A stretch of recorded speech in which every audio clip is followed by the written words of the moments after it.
Salut, c'est Subamon. Même si vous m'avez pas beaucoup vu sur l'année 2020, je suis toujours là. On va s'attaquer à la carburation, donc on va essayer de mettre le réservoir, les carbus et essayer de la faire tousser un petit peu. Donc on va pas perdre plus de temps et puis on va y aller. Allez, c'est parti.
Bon bah voilà, j'ai le grand sourire comme vous avez pu l'entendre, elle a démarré et j'en reviens pas, je suis encore estomaqué. Un petit coup sur le démarreur, elle a démarré direct, donc bon forcément le réglage carbu, tout ça c'est complètement à revoir.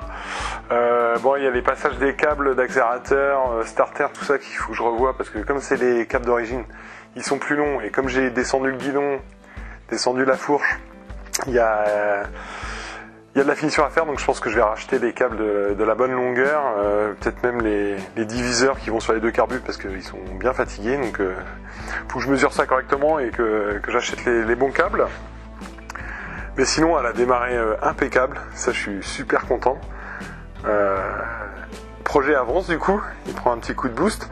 Ce qui reste à faire, ça va être tout le système de freinage avant là, parce que j'ai pas le bon embout pour les durites pour le mettre sur le PR15, donc il y a ça à faire. Et puis le frein arrière, il y a juste une purge et le mettre en route. Résistance pour les clignotants à mettre en place. Faire la selle et la tubulure d'échappement. J'ai trouvé des petits artisans qui peuvent me faire ça, faut que j'aille les voir. 2020 a été un petit peu compliqué pour tout ça, on va pas revenir là-dessus. Trouver des rétros qui me va bien, alors je sais pas du tout ce que je vais mettre. Au début je voulais mettre des rétros plutôt classiques, Comme elle a une gueule bien ramassée, je pense que je vais partir peut-être sur des embouts de guidon rétro. Je suis pas fan, mais là, vu la gueule qu'elle a comme ça, je me dis que c'est ce qui sera le plus joli. N'hésitez pas à le dire en commentaire, ça va peut-être me décider.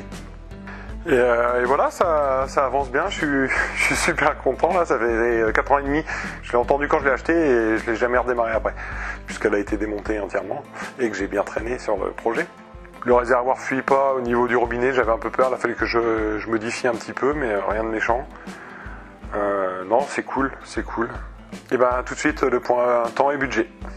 Eh bien le budget c'est facile, on était à 2870,14 € et j'ai rien acheté, nada, que chi.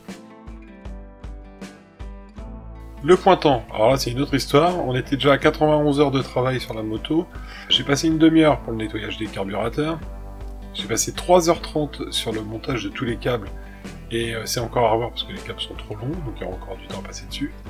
Le montage du robinet sur le réservoir, avec la modification du réservoir pour l'étanchéité du robinet, j'ai mis 1 heure. Et les essais, la mise en essence, etc. pour démarrer la moto, la faire tousser un peu, une demi-heure.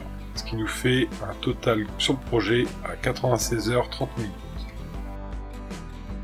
Donc voilà, bah moi le budget, vous avez vu, ça va bouger. Hein. J'achète pas des pièces à chaque fois quand même. Mais bon, il va y avoir des achats à venir. Petite butée d'embrayage qui est fatiguée, qui est au bout de course. 2-3 conneries. Mais sinon, on va arriver quasiment au bout. Maintenant, ça va être la selle, la tubulure d'échappement, comme je disais. Et puis après ça va être la peinture. La peinture, ça va être un gros budget. Je pense que ça va faire un bon trou là. Donc voilà, le projet est en cours et en bonne voie. Sur ce, je vous souhaite plein de bonnes choses et je vous dis à bientôt sur De Roue. Allez, tchuss!